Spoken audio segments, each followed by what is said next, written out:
coach ng team niya. Sa tingin mo, sinong coach natin? Samantala sa confession room, kausap na ni Kuya ang ina ni Sonia na si Glenda. Maligayang pagdating muli sa bahay ko, Glenda. Ngayon po ako nakausap ulit kayo, Kuya.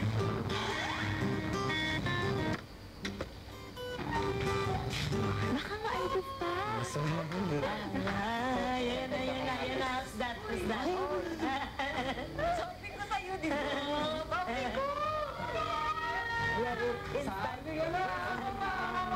Sabi ko na, Sonia, di ba? Namiss ko yung hug niya. Kasi yung hug niya po parang nakagaan ng feeling. Mabait naman po si Zon, yung simpleng bata.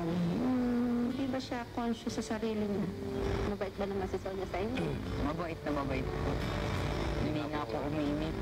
Talagang si Sonia tahimik naman si Sammy. Dapat maging open up ka sa kanila. Oo, kasi anak, mas maganda yung paglabas, hindi na bago, di ba?